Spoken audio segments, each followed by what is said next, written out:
நிலமும் வளமும் சார்ந்த தொழிற்சாலைகளை நிறுவி உனக்கு வீட்டு வாசல்லையே வேலை கொடுக்கிறேன். நீ வாழ்கிற வாழ்விடத்திலே உசுலம்பட்டில் என்ன செய்வாய்? கரும்பு விளையும், கரும்பிலிருந்து தொழிற்சாலை. வாழை வரும், வாழையிலிருந்து தொழிற்சாலை.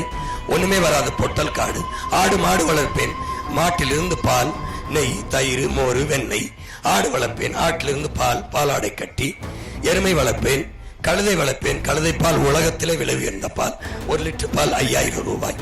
கழுதை வளர்ப்பேன், வேளாண்மை செய்வேன், அதிலிருந்து என் வருவாயை பெருக்குவேன், என் பிள்ளைகளுக்கு வருமானம் கொடுப்பேன். பசி என்கிற சொல்லில்லாத ஒழிப்பேன், எல்லோருக்கும் வேலை கொடுப்பேன். வாழ்விடத்திலே எருக்களஞ்செடி வளர்ப்பேன்.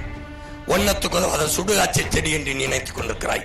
எருக்களஞ்செடியில எடுக்கிற நூலில் தான் உலகத்தின் தலை சிறந்த பட்டை நெய்கிறான். அந்த எருக்களஞ்செடி கூடவா என்னால் வளர்க்க முடியாது? செய்ய முடியாதா? பனையிலிருந்து தொழிற்சாலை போடுவேன். கல்லறைக்கு டாஸ்மார்க்கு மூடிவிட்டு கல்லுக்கடையை திறப்பேன். பதநீரை கொண்டு வருவேன், கருப்பட்டி காய்ச்சுவேன், வெள்ளம் காய்ச்சுவேன். தென்னையிலிருந்து பால் எடுப்பேன், தென்னையிலிருந்து பதநீர் எடுத்து கருப்பட்டி காய்ச்சுவேன், நாட்டு சக்கரை தயாரிப்பேன். தொழிற்சாலை வேலை. பசி என்ற சொல் இல்லாத ஒழிப்பேன்.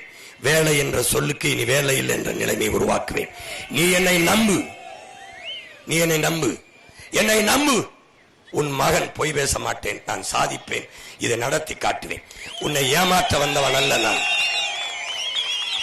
உன்னை ஏமாற்றுகிறவனில் இருந்து இந்த நாட்டை மீட்க காக்க மாற்ற வந்த மகன்.